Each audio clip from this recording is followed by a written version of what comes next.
Саламатсыңар. Бүгүн Мурас подкастын 8 серия. Биздин коногубуз Кыргыз Республикасынын эмгек сиңирген мугалими Гапыр агай. Гапыр Мадаминов деген, бул деген Агай деген сериалдын прототипи. Үчүнчү эксперименталдык гимназиянын негиздөөчүсү. Уже директор эмесмин азыр. Азыр директор эмессиз. Тапшырып койдум. Ушу 17 китептин автору. Азыр дагы жаңы китептерди жазып аткан мезгилде сиз менен азыр жолугуп атабыз. Ушу биздин подкастка келгениңизге, кош келиңиздер. Сизге чоң рахмат. Келип туруп өзүңүздүн тажрыйбаңызды, ой пикирлериңизди биз менен бөлүшүп, сиздин ойлоруңуз менен, сиздин тажрыйбаңыз менен биз жетекчинин 7 тиреги деген бир эмеңиз бар экен. Ошону бир расшифровка кылып эметсеңиз. Вообще бул деген маселе боюнча эң негизги биринчи Кыргызстанда ар бир тепкичте ушул жетекчиликтин бир сапатынын бир чоң проблемасы бар. Өзүңүз деле жана айтып кеттиңиз, ошону мындай эме кеңирээк айтып берсеңиз, эмне маселе бар? Сиздин көз карашыңыз, оюңуз, балким бир сунушуңуз бар же решение бар, билбейм, ошону айтып бериңизчи. Алгач рахмат суроолорду бергениңерге. Эми мына Кыргызстаныбыздагы өнүгүү жолуна түшүп, элдин турмушу оңолуп, дүйнөлүк цивилизацияда өзүнүн ордуну табыш үчүн көп маселелер бар. Ошолордун бири бардык деңгээлдеги айылдагы мисалы бала бакчасы, мектеп, айыл өкмөтүдөн айылдын бийи деп коет. Ошонун баштап акимият, анан ошол ар бир аймактагы мекеме, уюм, фирма, ошолордун жетекчилигинен баштап, анан жогору жакка чейин акимият, губернаторлор башкаруу, областтык, андан республикалык масштабта министрлик башка. Ушу жетекчиликтин вертикалы жана горизонталы ушунда дагы баягы Кыргызстандын өнүгүп кетүүсүнү жакшыртуунун чоң бир потенциалдык мүмкүнчүлүгү жатат да. Мен ошол жөнүндө ойлоп, анан ошол көп жылдардан берки байкоо, анан ошону үйрөнүүнүн натыйжасында ошо сиздин колуңуздагы жетекчиге жеке талап деген китепти жазып чыктым.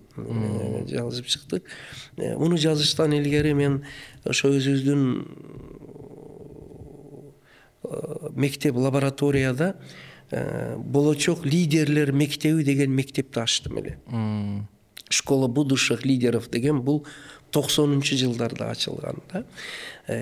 Андан кийин мына ушу жанагы мен айткан жогорудагы маселелер, көйгөйлөрдү эске алып, анан өзүм деле 27 жыл ошо бир мектепти ачып, жетекчиликте иштеп жүрүп, аны баягы наизнанку дейт.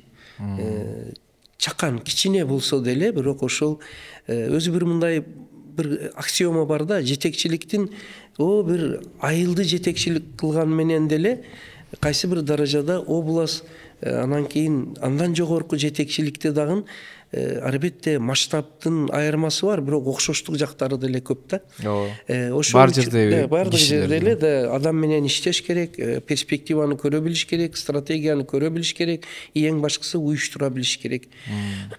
Андан да башкысы үлгү көрсөтө билиш керек. Ошолорду эске алып ушу китепти жазып, ушул үлгүлөр деген ушул Конфуций, Ли Куан Ю, Исхак Разаков, ошон эме биякта жазыптырсыз, мыкты жетекчиликтин 70 сырлары деген. 70 сыры.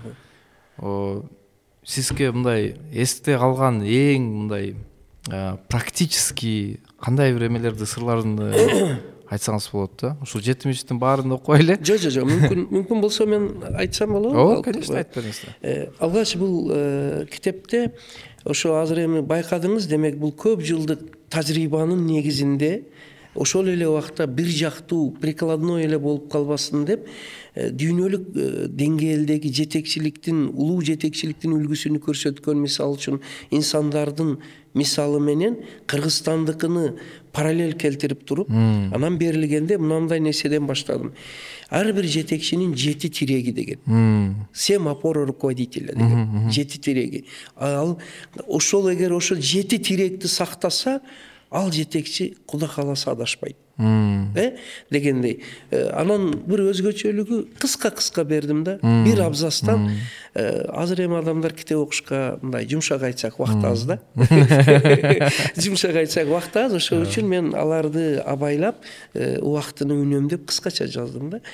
Бул жерде 7 тирегинин бирөөнү бир экөөнү айтып койсом болобу? Ооба, айтыңыз да. Бир мисалы, жетекчи биринчи кезде өзү жеке үлгү көрсөтүп, иш билги, кесипкөйлүктүн, илим билимдүүлүктүн, акылмандуулук, ойчулдуктун үлгүсүн көрсөтүш керек.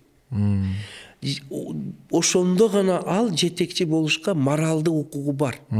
Эгер ал өзү кесипкөй болсо, эгерде ол акылмандуулук даражасы, илим, билим, компетенциясы азыркы тил менен айтканда, ойчулдугу, жаңычылдыгы татыктуу болсо, мына бул жерде ошол 7 талабы бар.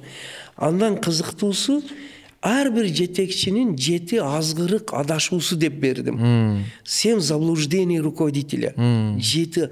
И ушуга туш болгон жетекчи өзү да адашат. Өзү жетектеген ишкана же аймакты, ал эмес да өлкөнү да адаштырып, кризиске баткызып коюшу мүмкүн дегенде, бул жерде ошол мана анын эң биринчиси жетекчи эгер кошоматчы шылуундардын жеңил пайда, мансапты, интригачы, кытмыр, бузукулардын курчоосунда калса, бул чоң адашуунун башталышы болот экен да. Эң бул 7 азгырыктын эң кейиштүүсү дейт. Мынандай адамдар, алар дейт, улардын зыяны дейт. Бул зыяны жетекчинин ишенимине кирип алып, баягы компетенциясы жок, кошоматчы адамдар дейт. Ишенимине кирип алып, өздөрү дагы иштебейт дейт. Эң опасныйсы дейт, мыкты иштегендерди жетекчиге жек көрсөтүп таштайт дейт. Көрдүңүзбү, ал кыйынсынып атат. Ал сиздин ордуңузду алгысы келип атат, акылдуу сынып атат дейт дагы. Натыйжада баягы эң күчтүү, мүмкүн эң күчтүү менен эң ыңгайлуу, эң удобный экөө дайым дал келбейт. Көбүнчө эң күчтүү адамдар неудобный болот. Ооба, неудобный болот. Коллективде да. Кеде ошону мындай же биринчи жетекчилик туура эмес түшүнүп, натыйжада кызматтан четтетип койгондо өнүгүүгө чоң кедергиси, зыяны тийип калат. Ошолор жөнүндө бул жерде жазгам. Менде бир суроо пайда болуп калды. Лидер менен жетекчинин айырмасы барбы сиздин? Чоң айырмасы бар. Ошону айтып бериңизчи. Мындай да, эми бул жөнүндө жалпы эле жетекчилик жөнүндө мен азыр сөз баштап калдым, Милан. Ушунан айтып жатамын. Жетекчилик, лидерлик жөнүндө дүйнөлүк деңгээлде эң улуу эмгектерди жазган адамдар бар. Мына ошолордун бири Макиавеллинин «Государь» деген эмгеги бар. 26 эме менен бөлүмдөн турган. Андан тышкары Америка Кошмо Штаттарынын Огайо штатында Херман деген жетекчи лидерликтин табигатын иликтеп чыккан окумуштуу бар. Жана ал лидерликтин бир нече түрүнү структурасы менен мүнөздөмө берип кеткен да. Мен аларды дагы үйрөнүп чыктым. Бу китепти жазыштан илгери таанышып чыктым. И мен жана сиз берген суроого жоопту мындай өзүмдүн тажрыйбам, ошол дүйнөлүк тажрыйбаны байкап жооп берсем, лидер бул өзүнүн жеке инсандык сапаттары менен акылы, эси, тайманбастыгы, көрөгөчтүгү, уюштура билүү жөндөмдүүлүгү, өткүрлүгү, курчтугу, бийиктиги, эң башкысы стратегический мышление, алысты көрө билип, элди ошол улуу максатка шыктандырып ээрчите билген адам жеке сапаты менен бул лидер. Ал эми лидер бул өзүнүн ошо өзгөчө табигаттан, илим, билимден, эмгектен алган жөндөмү менен жалпы тан алууга, признанияга жеткен адам. Ал эми жетекчи андан айырмаланып, бул буйрук менен, указ менен дайындалган адам. Түшүндүңүз да? Түшүндүм. Дайындалган адам. Эми эң жакшы болот качан лидер менен жетекчи две в одном болсо. Бул эң жакшы болот. Бирок өкүнүчтүүсү көбүнчө андай болбой калат да. Эмне үчүн? Эң жакшы лидерлик сапаты бар адам жетекчиликке барбай калат. Же тескерисинче жетекчиликте иштеп турат, бирок буйрук менен келген, дайындалып келген, бирок лидерлик сапат жетишпейт. Бул ошо биздеги коомдук турмуштагы бир парадокс, дал келбестиктин бир белгиси болуп эсептелет дейм. Биз бирок ошого умтулушубуз керек. Капырагай, анда мындай суроом бар да. Жетекчилик деген бул деген кесиппи? Же бул деген характерби? Бул дагы азыр мен жана айтып кеткендей, бул жана экөө бир дегендей, две в одном дегендей. И мүнөз дагы андан кийин ошол эле убакта жөндөм, адистик дагы болуп эсептелет да. Бул экөө бир болсо, ошондо гармония, ошондо шайкештик болот да. Экөө бир болуш керек дегендей да. Азыр кечиресиз, сөзүңүзгө аралжы. Мен мынауну айтсам, азыр угармандар айтышы мүмкүн да, это же в идеале так, ал турмушта андай болуш кыйын деп. Ошондой дебесин деп, мен мынау китебимде 7 дүйнөлүк экөө дал келген, лидерлиги дагы, жетекчилиги дагы дал келген адамдарды бердим. Алардан кемдер дегенде Конфуцийден алдым да. Андан кийин эми Мухаммад пайгамбарыбызды алдык. Андан кийин Жусуп Баласагынды алдык. Андан кийин алдым улуу Пётрды, Петр Великий первыйды, и Джордж Вашингтонду алып, Ли Куан Юны алдык.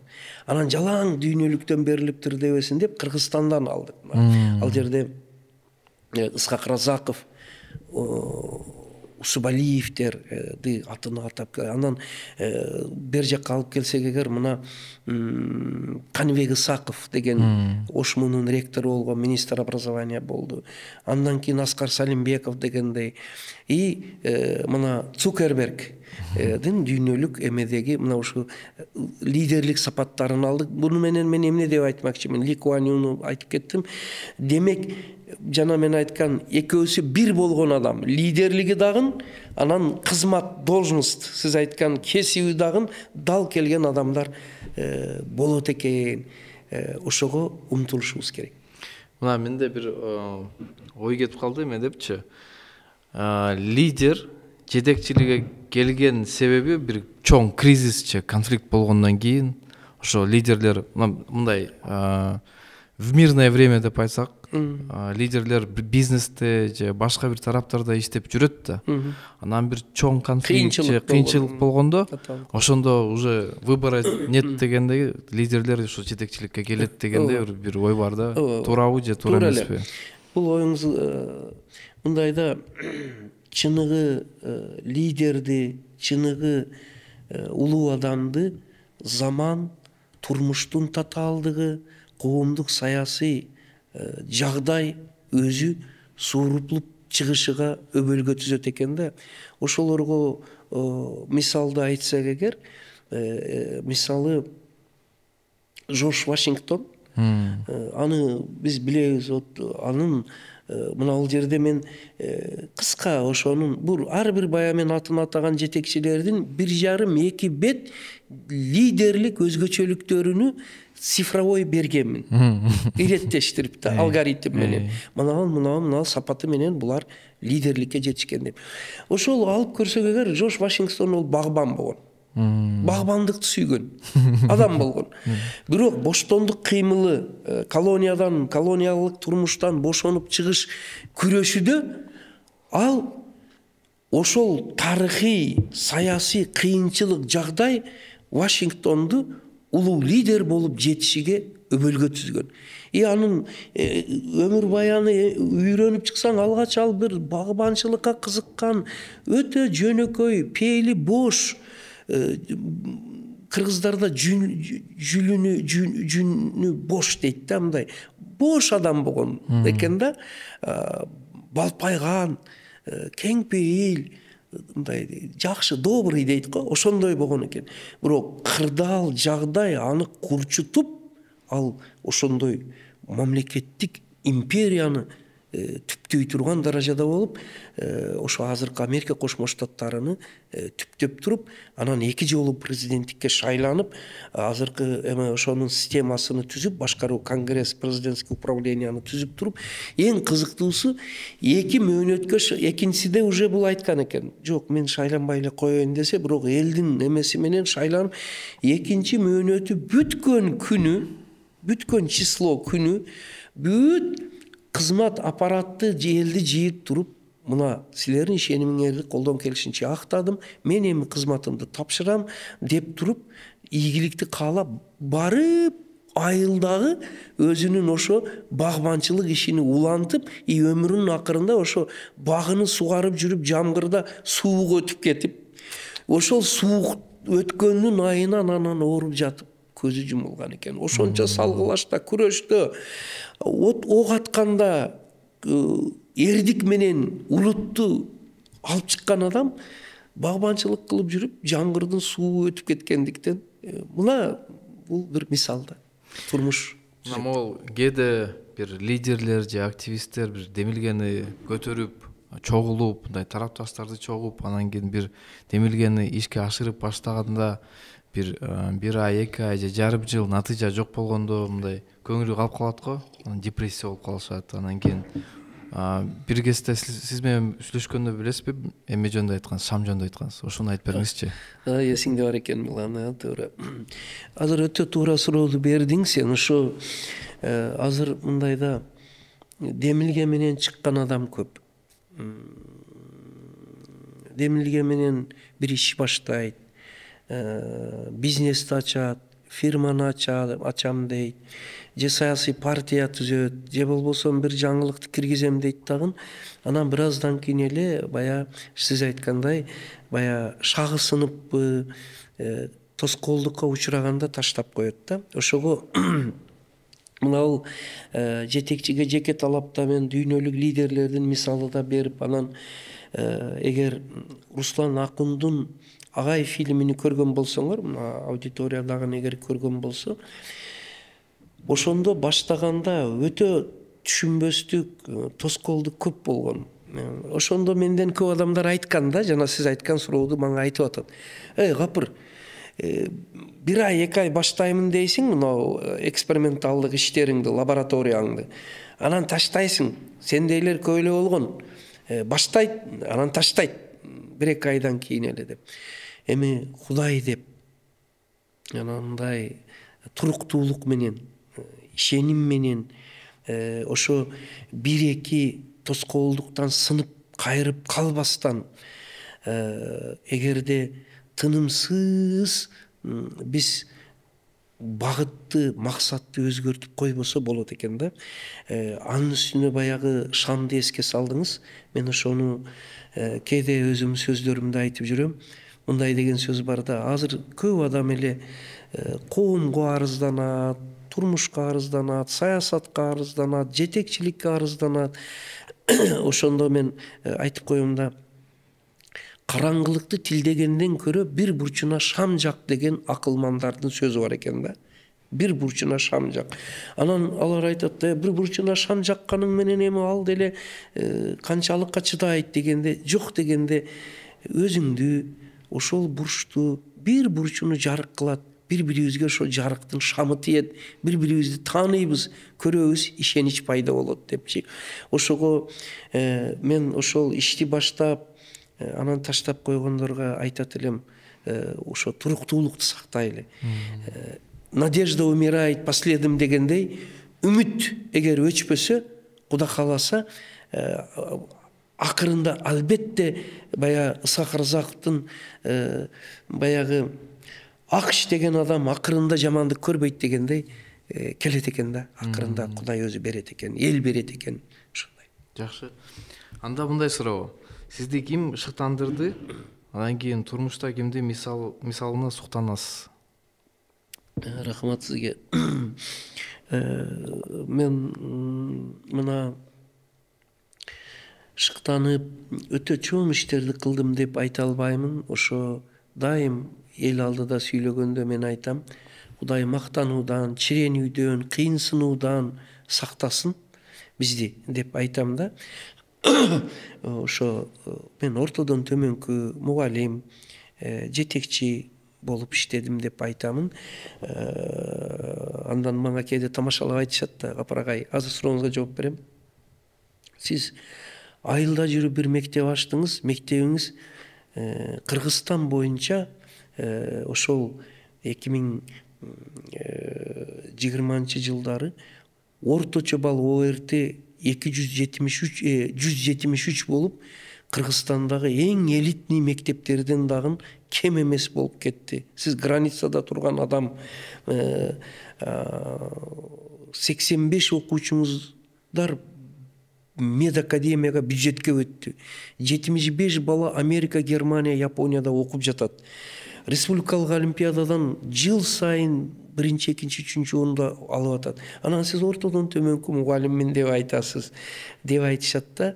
Айылда жүрүп 17 китептин автору болуп, анан эмгек сиңирген мугалим болуп, анан кийин мына Манас Вашингтон сыйлыгынын лауреаты болуп, кече жакында президентибиз Манас орденине ээ болуп, анан дагы сиз ортодон төмөнкүмүн десеңиз, башкалар ойлонуп калат. Мен муну атайы айтамын, бир чекеси чындыгында жупунулук бизге Кудай берсин. Экинчиден, ушу сөзүм өзү дагы кээ бир аз гана ийгиликке жетип, шыктандым деп кыйынсынып кеткендерге сабак болсун, мактанбайлы, жөнөкөй бололу дегендей. Эми шыктандырды дегенге ким деген? Шыктандырган бул эң биринчи мени жөнөкөй шахтер, жумушчу шахт управленияда иштеген Маматкул атам шыктандырды. Азыр көбүнө сурасаңыз, бирдениге бир улуу дүйнөлүк корфейдей бирөөдө айтат да, мына ол мени, мына ол деп туруп. Алар деле бар, бирок кегиле биз үлгүнү өз атабыздан, чоң атабыздан, чоң энебизден, айланабыздан алалы, мугалим устазыбыздан алалы дегендей да. Мына ошол атам көмүргө капкара болгон чөкчү менен иштеген атам мени, балам, адамдар сенден береке тапсын деген сөздү көп айтчу эле. Ошол сөзү мени шыктандырды.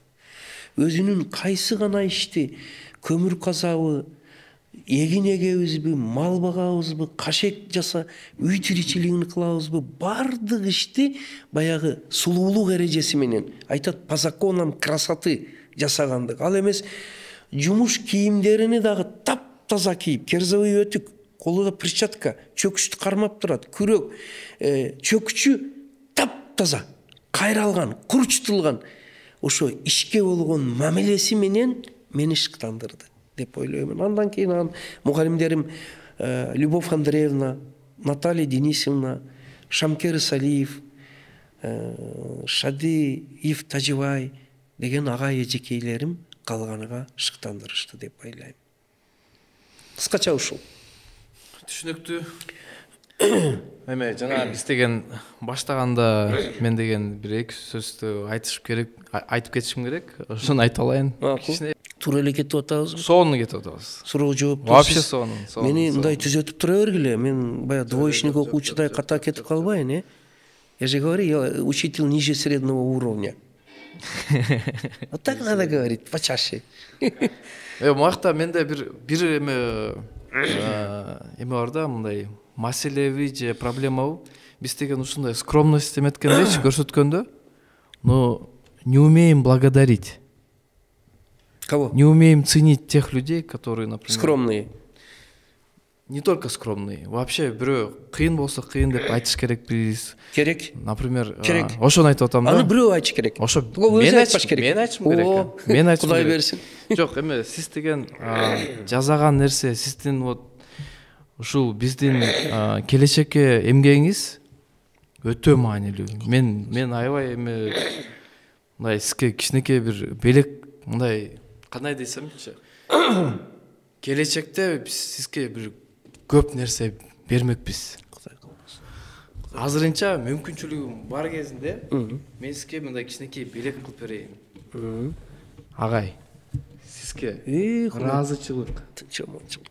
Менин атыман, менин балдарымдын атынан, келечектеги биздин балдарыбыздын атынан алып коюңуз. Мен туруп алайын муну мен. Мындай эле алыңыз. Мындай алайын. Тынчаманчылык. Бул деген мындай үлгү болсун да. Ой, рахмат. Мен деген мындай чын жүрөктөн ушундай сиздин салымыңызды туура болот, туп-туура болот. Башкалар дагы берсин. Башкаларда чыгарышка, анан менин эмне кылсаңыз. Мен учурдан пайдаланып айтып кетейин. Мен ата-энесиден акча келбеген окуучуларга, жете албаган жакыр окуучуларга фонд ачканмын. Келечек фонду деген. Ошондой бир иштерге, китептерим чыгарышка. Любой ишке. Сизге рахмат. Сиздин эмгегиңизге рахмат. Рахмат сизге. Биз деген мындай да, биз жашпыз азырчы.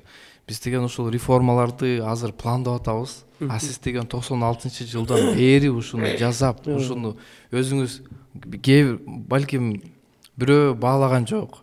Балким кээде бир рахмат сөздү уккан жокпуз дегендейчи. Мына мен сизге айтып атам. Сизге рахмат. Сиздин мээнетиңизге, сиздин ушул келечекте балдарыбызга калтырган мураска мен рахмат деп атам. Рахмат. Мен разылык эки ооз сөзүмдү айтып койсом болобу? Болот дейм. Жакшы.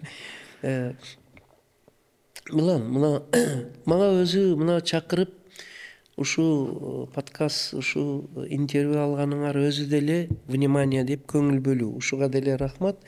Анан дагы мына жакшылык иштериңизге, сооптук иштериңизге, анан баягы фондуңуз бар экен деп, анан мына эмгегиңизди сизге бир белектеп туруп бергениңизге, бул сиздин терең адамгерчилик сапатыңыз болуп эсептелет. Кудай жалгасын. Тынчаманчылык менен жакшылыкка болсун. Анан мага сыйлап бирди берсеңиз, Кудай сизге миңди берсин. Эң башкысы ушул адамгерчилик сапатыңызды жоготпоң. Кыргыз элиге ушул бир узак жылдарга кызмат кылсын. Эсен болуң. Рахмат сизге. Рахмат. Мен деген ушу чын айтсам көп бергим келет, бирок кээде мүмкүнчүлүк жок. Анан кийин мына мен байым, анан миллионер болгондо качан болот ал? Качан болот? Тупа-туура. Анан кийин мындай да убагында рахмат айтпай калып туруп, балким эч качан болбок. Ошон үчүн мына бар кезде берип коюп туруп, рахмат айтып турупчу. Муну алып коеюн, болсом. Жакшылыкка болсун. Конечно.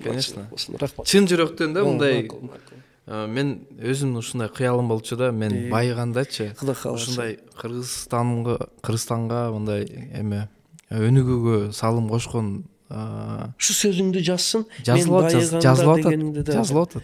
Мен ушу байыганда ушу Кыргызстандын өнүгүүсүнө салым кошкон кишилерди ушундай бир награда депчи кылайын деп аткам да, сыйлык кылайын деп атам да. Оригинальный ой, мына ойчу. Мен Оскар берилет го. Ушундай катары мындай сыйлык кылгым келет да. Меценат, спонсорлорду угуп жүрөмүн, бирок азыр сен айткан оюң өзү дагы оригинальный да. Колума бир аз мүмкүнчүлүк түзүлсө, ушу Кыргызстан үчүн жакшы иш кылган адамдарды өзүм жеке жөн эле сыйласам дегениң өзү бул мындай миңдеген адамдарга рахмат. Кечириң. Миңдеген адамдарга өзү бир үлгү боло турган сапатта. Кудай баарыбызды ошого жеткирсин. Рахмат.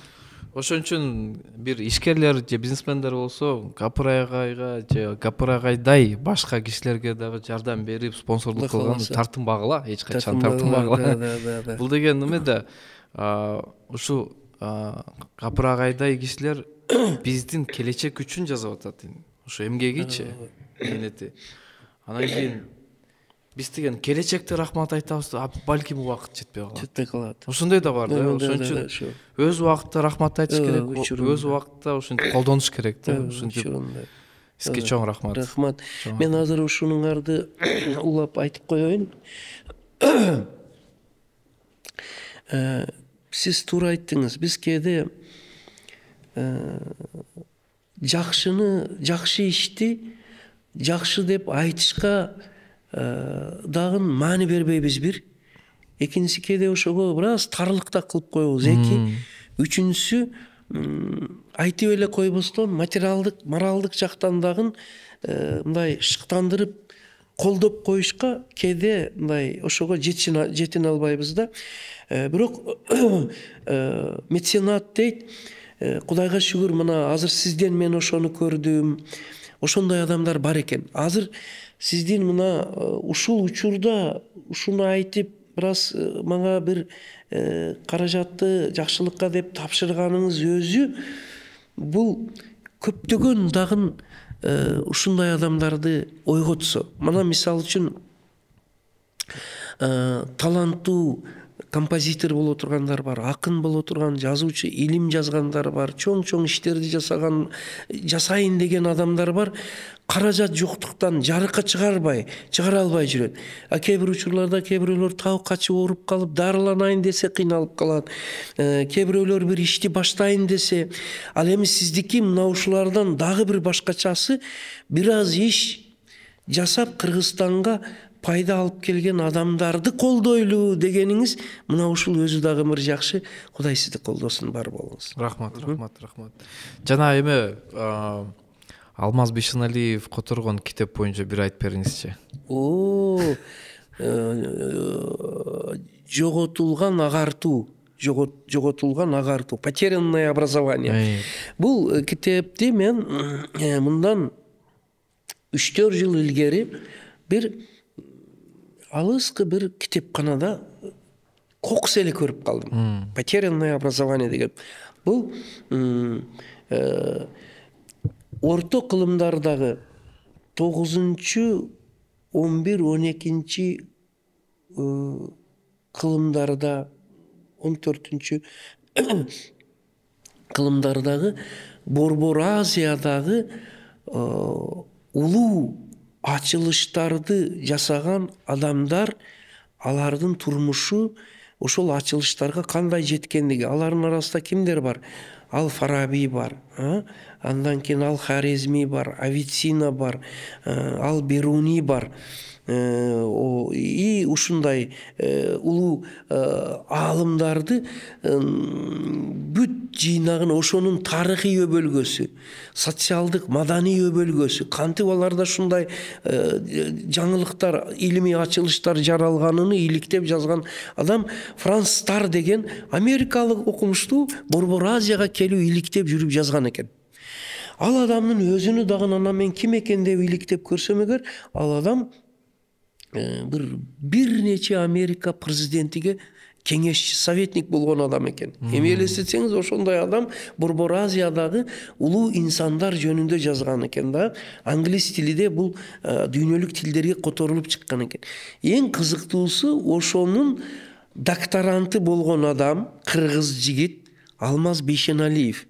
Карасаңыз, бул учурунда мына билим берүүнүн министри болду. Өтө чоң, масштабтуу, жакшы идеялар менен чыкты. Мына ошол Алмаз Бейшеналиев ушу китепти кыргыз тилиге которгон экен. Бул мындай көлөмдүү китеп. Мен алы окуп чыгып, мен алар жөнүндө дагы баягы Ал Хорезми, Фараби жөнүндө окуган элем. Бирок аны ушунчалык бир дүйнөлүк деңгээлдеги америкалыктардын жазгандыгы, анан алар бардык эле маалыматты мындай өтө жөнөкөй, жугумдуу, жупунук кылып беришке алардын таланты күчтүү. Мына ушуну моюнга алыш керек да. Анан мен окуп чыгып, ушунчалык суктандым дагы. Анан азыр мына өзүм мына эне мектеби, айым, өзүн өзү тарбиялоо идея китептерим боюнча 7 областка 3-4 жолудан чакырылып барып келдим. Мына жакында эле Нарында болдум, Нарын университетиде мектептериге өттүм. Таласта Салтанат Бейшенова деген шакиртибиз бар, Таласта болдум. Ысык көл, Ош, Жалал Абад, кай жарда болсом сөзүмдүн бир четинде ошо жоготулган агартуу дегенди айтып туруп, анан Борбор Азия адам элдерибиз, ошонун ичинде кыргызстандыктарга кайрылып мынтип айтам. Биз Борбор Азиядан ушундай улуу адамдар чыккан экен. Мына ошо жоготулган агартуу деген китепте турат. керек болса алгебра сөзү ал Хорезмиден алыныптыр. Авицина сөзү медицина сөзү Абу Али бин Синадан алыныптыр, жана башка дегендей. Кегиле биз өздүгүбүздү үйрөнөлү ошо китеп аркылуу дагы деп айтып келип, анан бир аз тамашалап, анан тамаша чындыкка жараша айтып коем. Бүт Борбор Азиядан ушундай улуу аалымдар чыккан экен, дүйнөнүн илимиге салып кошкон аалымдар чыккан экен. Тригонометрия, алгебрага салым кошкон, медицинага салым кошкон. Бирок кийинки этапта эмне үчүн Кыргыз эмеде Борбор Азияда өнүгүү токтоп калган? Философиялык. Муну дагы ал китепте берген, себептерин берген, берилген ал жерде дагы. Именно Кыргызстанда же Центральный Борбор Азия. Ал Борбор Азияны алган. Анын ичинде Кыргызстан. Деп туруп, анан токтоп калгандыгынын себептери берген. Анан мен болсо ага кошумча өзүм айтып жатамын. Ушу азыр бир кичине гана мамлекет бар. Эми бир аз дүйнөнү кейитип, ал мамлекеттин атыны, улут атагым келбей турат. Бир аз туура эмес иштери болуп атат ал жактардачы. Ошолордон 105 Нобел лауреаты чыгыптыр. 105 бир улуттан. Бүт Борбор Азиядан бир да Нобел лауреаты жок. Мен жакында Парижден келдим. Германияда болдум. Гамбургда конференция болду. Өзүм баяндама жасадым. Андан Парижде болдум. Мен белгилеп кетейин дейм, Германия менен Францияда Кыргыздын бир эки чыгаан жигити элчиликте экен. Өмүрбек Текебаев, андан кийин Садык Шернияз. Булар чындыгында мына Кыргызстан үчүн ошол жакта туруп жакшы бир перспектива, ишканаларды ачып, кыргыздын жаштарын ал жакта окутуп, мына президентибиз эмеге барып келди, ошол жакта илим билимини алсын деп туруп. Мен учурдан пайдаланып айтып кетейин дейм. Ошол жакта мен мына Россиядагы биздин мигранттардан айырмаланып, ал жактагы Европадагы мигранттарыбыз бул илим билимдин мигранттар экен. Айырмасы. Ошол жерде мен мына атбашылык Айзада Акбакова деген кызыбызды көрдүм. Германиядагы IT технологиянын шааржасында ведущий менеджер, инженер болуп иштеп турат экен. Айзада деген. Айлыгы дагы өтө жогору. 1000 евро менен айлыкты алып турат. Мына ушу биздин баягы жүргөн эмебиздин каржылашты ошол бир кыз өзүгө алды. Канчалаган сооптук улуу меценаттык иштерди жасап жүрөт.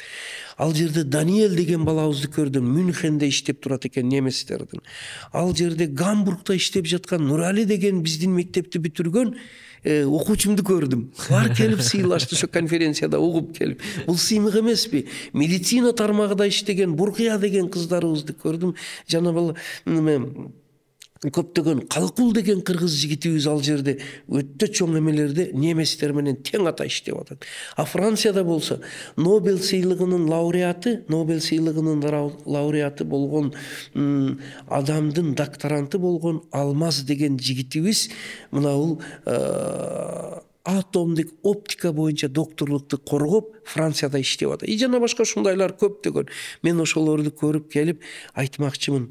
Биз кыргыздар келгиле, демек бизден чыгат экен дүйнөлүк деңгээлде ошол неместер менен Германияда, француздар менен тең ата Европада, Америкада бар иштеп жаткан. Демек биз эгер бир чандасак, жана силер жасагандай илим билимдин, искусствонун, маданияттын бир демилгесини, жаңылыкты жаратып жаткандарды эгер биз колдоп турсак, эгер Куда кааласа Кыргыздан дагы, анын ичинде анын менен бирге Борбор Азиядан дагы Нобел лауреаттары чыгып, Ал Хорезми, Ал Фарабинин, Ал Берунийдин жолуну ренессанс жаңы заманда, жаңы глобализация заманында жаңылаган кыргыз чыгыш инсандары чыгат экен, бар болгону шыктандырып, жанагыдай дем берип туруш керек экен деп айтмакчымын. Ошол өңүттө учурдан дагы пайдаланып айтып кетейин. Мына Руслан Акундун Агай фильмин айтып кеттиңиз. Руслан Акундун Агай фильми бул бир айылдагы бир мектеп, бир капырагай жөнүндө эмес, бул 30 жылдагы кыргыз турмушуну көрсөткөн, кыргыз билим берүүсүнү, мугалимдерини көрсөткөн да. И ошондон эле уда мына кыргыз сериал мамлекеттик мекемесинин жетекчиси бар экен, Жеңишгүл Өзбекова деген, сиз эгер билсеңиз. Ошол кыргыздарда дагы мына азыр кыргыздар Султан Сулейман, баягы Великолепный век, улуу доорду, Корея фильмини, түрк фильмдерини жана башка сериалдарды көрүп жатат. Алар деле жаман эмес. Бирок ошол Өзбекова кызыбыз кыргыздардын дагы сериалын тартуу аркылуу биз өзүбүздүн дагы улуу турмушубузду, улуу инсандарыбызды, кыйынчылык, кемчилигибизди, улуу дареметибизди көрсөтөлү деп кыргыз сериал менен фильмдерди тарттыра баштаптыр. Каражат бөлдүрүптүр мамлекеттен, бюджеттен. Ошого рахмат. Ал анын эсебинен кайсы дегенде Зуура Соромбоеванын Чоочун киши фильмини мына Насридин Кудайбердиев деген жаш режиссерубуз тартып чыгыптыр. Русландан кийин мына андан кийин мына кече дагы бир фильмди, Мурас деген фильмди тартып чыкты. Руслан Акун тартуулайт дейт. Анан ал жерде дагы бир жаш режиссерубуз экен. Мына мен мына ушул Жеңишгүл Өзбекованын демилгелери дагы колдоого татыктуу иштери, жанагы жаш режиссерлер. Ошол жерде катышып отурган Аскар Салимбеков катышып чыгып сүйлөдү, экөөбүз чыгып куттуктадык да, сүйлөп атып мынтип айтып атат: "Эй, Руслан, эй, жаш режиссерлор, актерлорду көрүп, көз жаш менен көрдүк биз ал кинону, Мурасты." Бул Руслан Акунда мындай бир жакшы эме бар экен да. Мен баягы ал баягы Салам Нью-Йорк аркылуу чет тилдерди, дүйнө тилдерин үйрөнүүгө жаштардын көңүлүн буруп койду. Бая сиз жолдо бир сөздү айттыңыз, бир кабарчы коомдук пикирди буруп койду дегендей. IT технологияга көңүлдү буруп койду Руслан Акун, компьютерге. Андан кийин Агай фильми аркылуу билим берүүгө, мугалимдикке, педагогдукка коомдук билимди буруп койду. Ал эми ал айтып атат: Мурас фильми аркылуу мен дейт, биз дейт, режиссер менен биргеликте биз ишкердикти колдоого, бизнести колдоого көңүл буралы, коомдук көңүлдү буралы, коомдук аң сезимди буралы деп философиясын айтып жатат. И ошондо мен сөзүмдү бул жерде бул жөнүндө кыскартып айтайын. Өзбековага аябай ыраазы болдум. Анан сүйлөп бүткөнүбүздө түшүп кетип атып: "Капырагай, биз чыгармачыл адамдар, искусство адамдары, аң сезимдүү, кыргыз үчүн күйгөн интеллигент, зыялый адамдар биригели дагы Кыргызстаныбыздын аң сезимини өзгөртүп, биздин мамлекет жетекчилериге, биздин жетекчилерибизге жардам берип, өнүгүүгө, коомдук аң сезимди өзгөртүү аркылуу жардам берели" деп сөз айтты. Биз ошол пикирге келдик чогуу. Аскар Салимбеков, Жеңишгүл Өзбекова, анан баягы Руслан Ак. Эми ошол жерде бир сөзү Аскар Салимбеков айтып атат: "Эй, Руслан, мен сенин талантыңды, режиссерлугуңду сыйлаймын. Эмки бир тарткан актуалдуу фильмиңе мен колдоочу болуп берейин" деп айтып жиберди да.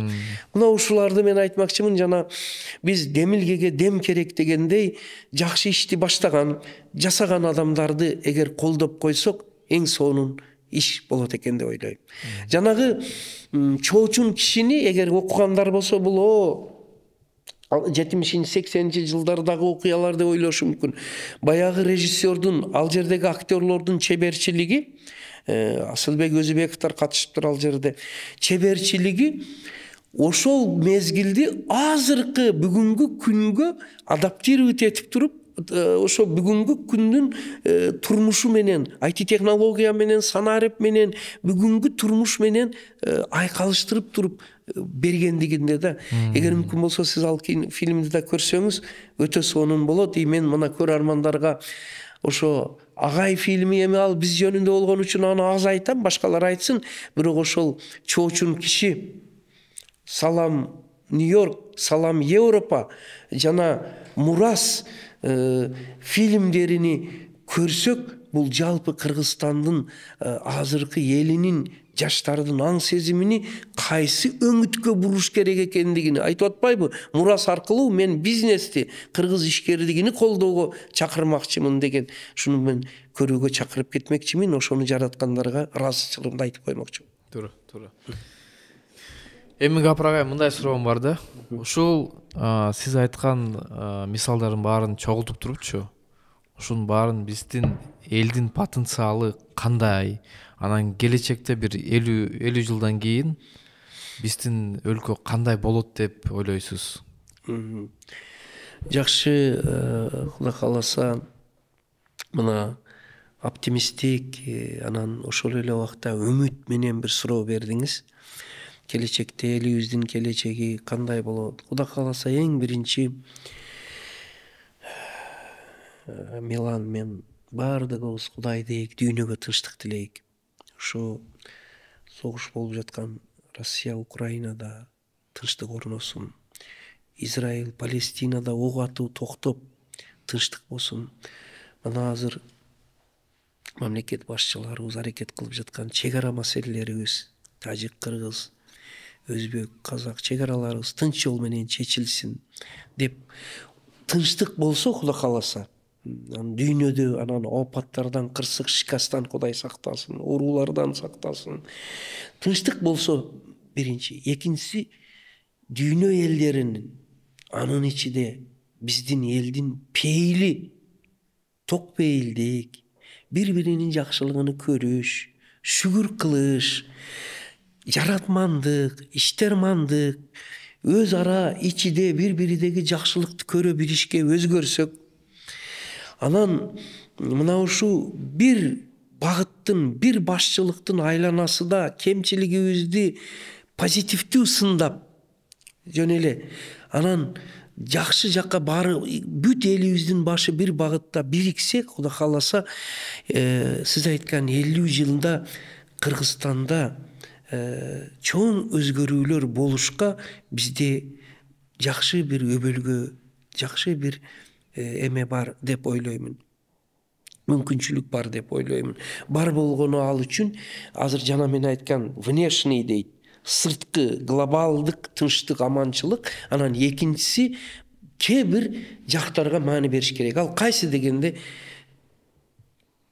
элибизде бир аз, жана мен айттым, пейилибиз деп, бир аз өзүбүздү өзүбүз тарбиялоого маани берсек. Бизде тарбиялык ишке анча маани бербей, жана сиз бир притчалар болсо жакшы болот эле дедиңиз. Мен бир Конфуцийден бир 3 сапта алып туруп, ошону кайра иштеп чыгып, 2 аяк кылып түзүп чыктым. Анын жаңы жазып жаткан китебиме тарбиянын баалуулугу деп атадым бул китебимдин атыны. Ценность воспитания и воспитанности, баалуулугу деп. Аны ошол эссе притчаны мен айтып берейин сизге. Бул Конфуций өзү коомдук иштер министри болуп, чоң эле министрлик кызматта турган экен. Бир аймакты башкарган. Бирок жанагыдай көрө албастык интриганын айынан аны кетирген. Ошондо анан ал шакирттери менен, илим менен, конфуцианство менен илим жазып жүргөндө бир князьдык, падышалык эч эли тынчыбайт экен. Улам бир жерде көтөрүлүш, улам бир жерде козголоң болуп, чыр чатак, тартышуу болот экен да. Мындай аналогия алсаңыз, улам эле митинг, улам эле революция дегенде Кудай сактасын энди болбосун. Анан бирөө айтыптыр, эмне кылсам экен десе, бир акылман адам бар болгон, Конфуций деген, ошону чакырып кеңеш алыңыз дептир. Шу мен айтам, Милан, акылман адамдардын кеңешини уга билүү үчүн дагы марттык керек экен да. Аларды пайдалана билүү үчүн дагы. Кээде бир кызматтан, бир катардан кетирген адам кайта алынбайт да. Ал Кытайдын князь падышасынан чакыргыла дептир. Ошону чакырганда Конфуций анан келиптир. Келсе, урматтап туруп анан бир кеңеш берсеңиз, элим тынбай эле козголоң, көтөрүлүш, өнүгүү жок, кризиске батып атабыз. Мындай оор турмушка келип калдык. Эмне кылалы десе, ал шашпай бойлонуп отуруп анан айткан экен. Элиңе жумуш бер дептир. Аз эле сүйлөптүр анан кетиптир. Сиздин айтканыңызды аткарабыз деп жумуш бериптир. Элге жумуш бергенде жумуш берсе деле тынчыбайт экен. Ошондо деле баягыдай кагылышуу, күрөш. Дагы кеңеш айтыптыр. Ошо дагы кайта чакырың ошол адам. Экинчи жолу чакыр. Жумуш бер дедиң, жумуш бердим. Элим эч тынчыбай атат. Эмне кылайын, айтыңыз деп сураса, элиңизге тамак бериң, аш бериң. Курсагы тойсо жакшы болот. Кетиптир. Белеңдеп, баягы азыр мат резерв дейт го. Резервте турган каражат казыналарды аштырып, азык түлүктү сатып алып, ачтарга дагы тамакты берип, жумуш берди, тамакты берди. Энди күтсө бир жыл дагы эле козголоң, күрөш, талаш. Ошо берген нерселерди деле талаш, өздөштүрүп алыш. Экинчи жолдан капа болуп туруп, ачуу келип туруп, эмне кылабыз дегенде дагы чакырың дептир. Анын кеңеши иштебей атпайбы? Эки кеңешин чакырыңыз. Анан үчүнчү жолу чакырганда сиздин эки советиңизди аткардым. Мына 2 жыл, 3 жыл өттү, бубай атат. Кеңешиңизди бериңиз. Шу кеңешиңиз жардам бербесе билбейм эмне кылам. Дегенде анан айтыптыр. Айтсам аткарасызбы деп. Аткарам. Элиңизди тарбиялаң дептир. Элиңизди тарбиялаң. Элиңизди тарбиялаң дегенде бизде көбүнчө мындай тарбия десе эле жаштарды тарбиялаш керек, балдарды тарбиялаш керек. Көңүл бөлүң. Элиңизди дептир. Улуулардан баштап бардык деп кетиптир. Кеткенде баягы ал князь падыша да мамлекеттик деңгээлде тарбияны колго алыптыр. Губернаторлары, акимдары, башчылары бардык жерде тарбия маселеси приоритет дейт азыр. Биринчи орунга коюлуптур. Үй бүлөдө тарбия, мектептерде, көчөдө тарбия, бардык жакта тарбияны ар бир ишкана, мекеме, уюм, ар бир аймакта тарбия биринчи даражага чыгарылыптыр. Бир жыл өткөндөн кийин козголоңдор басылыптыр. Чыр чатак басылыптыр. Элди пейили оңолуп, иштеп, тамакты жеп, үй бүлөсүнү багып, кызмат, амал, талашуу токтоп, бири-бириге ток пейилдик менен, кең пейилдик менен мамиле кылып бабыраган жакшы жашоо болуп калыптыр. Разы болуп туруп, чакыргыла дептир. Отблагодарить эткиси келген, ушундай сыйлагысы келген. Бирок Конфуцийге бул кабар барганда ол чочуп кетиптир. Бая бул кеңешиңиз жардам бербесе, билбейм эмне кылам дегенде эми башым кетет окшойт. Хандар шондой болгон экен да, кеңеш бербесе.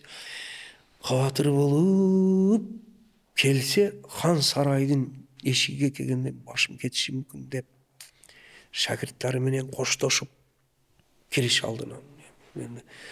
Жакындаганда барганда байкаса дарбазага ворота баркут килем салыныптыр. Килем менен тосуп алганын көрүп туруп Конфуций сезиптир. Симптом, жакшылыктын белгиси. Ушундай хан сарайда күтүшүп алып, төргө өткөзгөн хан улуу акылманым, мына үчүнчү кеңешиңиз жардам берди. Тарбияны колго алдык. Тил учуда эмес, декрет менен эмес, указ менен эмес, токтом менен эмес. иш жүзүндө өзүбүз баш болуп тарбияга кириштик эле мамлекетте кең пейилдик, тынчтык орноду, өнүгүүгө жол алдык. Ыраазы болдум уш кеңесиңизге деп туруп колду чабып сыйлыктап келгиле деп туруп. Сыйлыкты берип урматтап туруп. Кызмат сунуштаса жок. Мага жооп бериңиз. Чыгып атканда бир суроом бар десе, бериңиз. Бир суроом. Эмне үчүн ушу 3-чү сунушуңузду биринчи айтпадыңыз дептир. Түшүндүңүз да, бая жумуш бер, тамак бер дедиңиз да, анан акырыда тарбия деп айттыңыз. Эмне үчүн шунун сырын айтыңызчы. Аны айтып, өтө туура суроо бердиңиз, ханым. Анда мен жооп берейин. Эгер мен мынау 3-чү сурооду биринчи бергенимде, сиз аны жасабайт эдеңиз, көңүл бөрбөйт эдеңиз. Ар дайым тарбия, таалим маселеси акыркы орунга коюлат.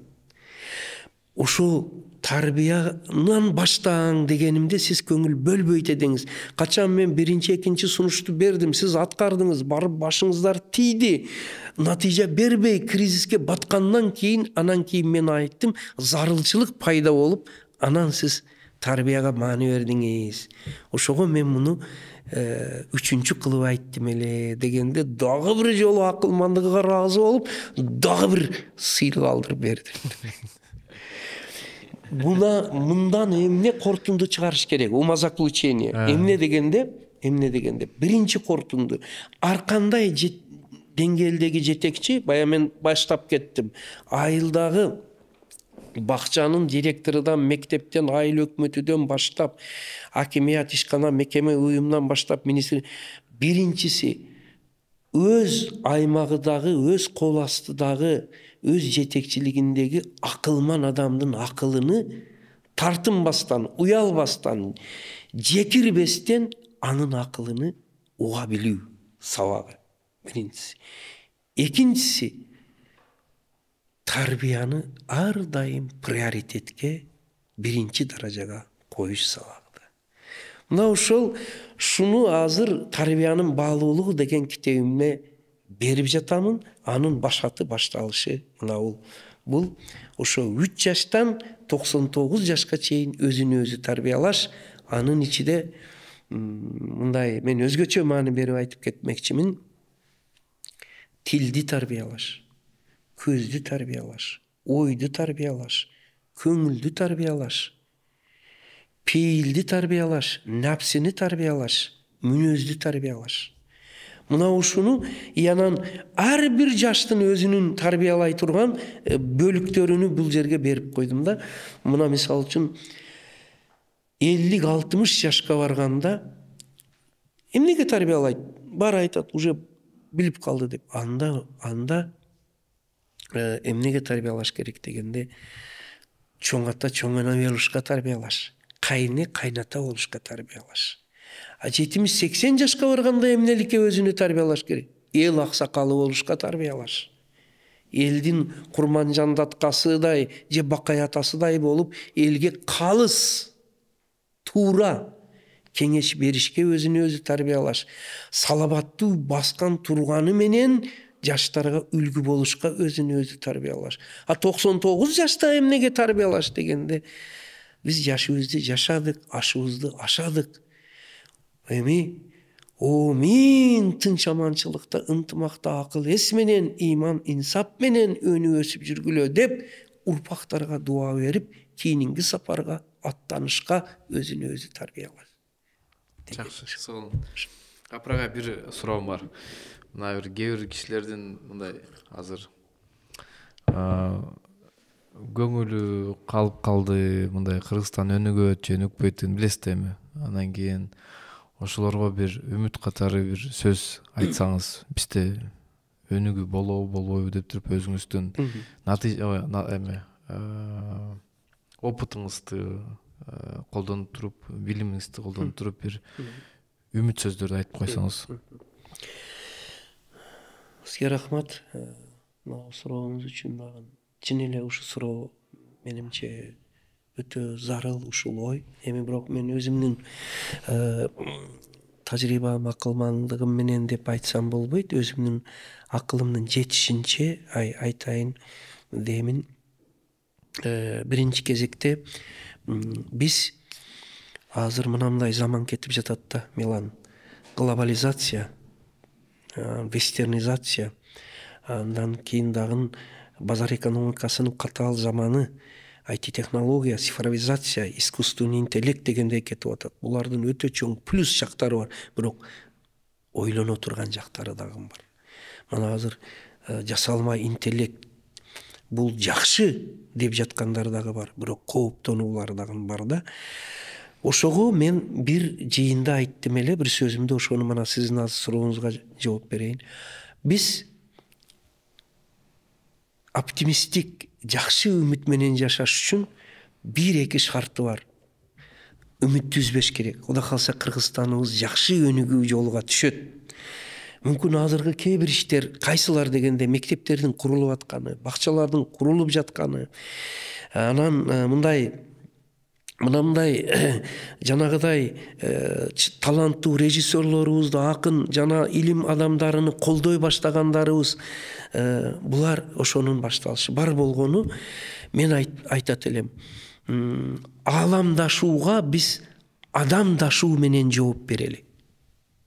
Волейбол ойногондо бир эме бар, блок коюу деген. Эмени кайтарыш үчүн блок коюш керек.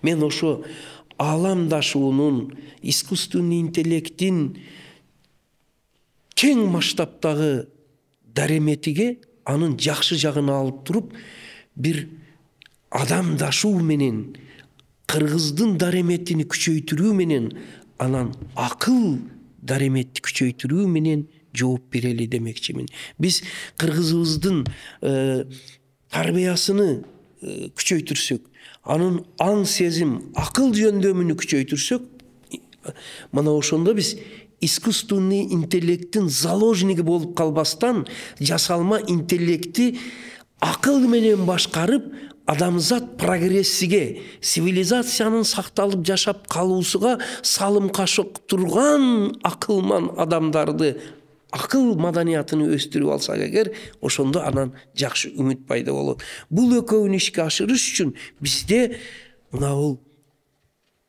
чыныгы лидерлерибиз күчтүү болуш керек. Ошого маани берсек дагы, анан мына бул жакта мен акырында берип койгонмун, жетекчинин эл жакшы көргөн, сүйгөн 14 сапатыны бардык деңгээлдеги жетекчилерибизде өстүрүш керек. Бул кайсы дегенде акылмандуулук менен башкарыш, ойчулдук менен башкарыш, элдүүлүк менен башкарыш, элдин абалыны күнү түн ойлоп, калыстык адилеттүүлүк менен башкарыш, компетенттүүлүк менен башкарыш, анан эң эмеси эл жек көргөн 14 сапаттан этият болсок эгер, жетекчилерибиз бардык деңгээлде, бул кайсылар дегенде эң эмеси ошо жетекчиликти кыянаттык менен пайдаланып койбостон, адилеттүүлүк менен пайдалансак, элибизди бая Конфуцийдин мисалына айттым кеттим, тарбияны приоритетке коюп туруп иш алып барсак, анан чыныгы иш биларман, акыл эстүү, ишти ойлогон, келечекти ойлогон адамдарды кызматта сактап, аларга шык дем берсек, Кудай кааласа ошондо анан жаштарыбызды IT-технология билгени жакшы, көп тилди билгени жакшы, буга маани берели. Бул ансыз болбойт. Цифровизация, бул бардыгы жакшы. Дүйнөлүк деңгээлдеги цивилизациянын деңгээлиде билим, илим берели. Бая айткандай, Европа, Америкада эркин чаба куруп иштеп, мына чет мамлекеттерден гумпомош гана, инвестиция гана тартып келбестен, Кыргыздын өзүнүн чыгаан балдары баягыдай өсүп чыгып, ойлоп табып, керек болсо башка жактарга инвестиция кыла турган болуп, башка жактарга гумпомош жардам бере турган Кыргыздын жигиттерин өстүрүп чыгышка азыртан кам көрсөк, ошондо биз Кудай кааласа 50 жылга оптимистик көз караш менен барсак болот деп ойлойм. Кудай ошого жеткирсин. Чоң рахмат Гапыр агай. Ушинтип биз деген маегибизди аяктайлык. Анан кийин бир сураныч бизди көрүп аткан эме подписаться кылыш керек да. Бизде YouTube'да ошондой экен да.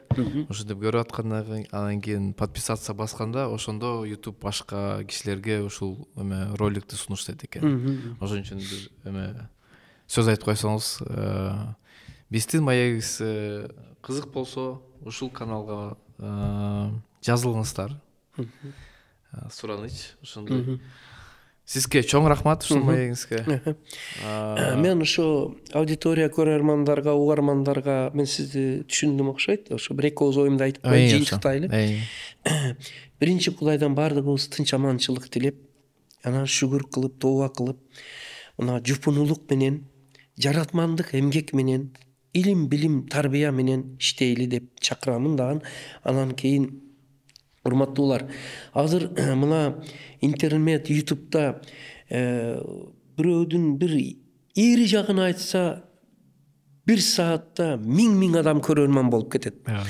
Ал эми мына азыр Милан көтөрүп чыгып жаткан, Руслан Акын көтөрүп чыгып жаткан, мына бул Өзүбекова көтөрүп чыгып жаткан бир актуалдуу таалим, тарбия, өнүгүү, өсүү, адамгерчилик, иман, инсап, жаратмандык маселеси жөнүндө сухбат болсо, кээде мындай анчалык көрбөгөн учурлар болот да. Ошол үчүн мен кайрылып туруп айтмакчымын. Келиңиздер.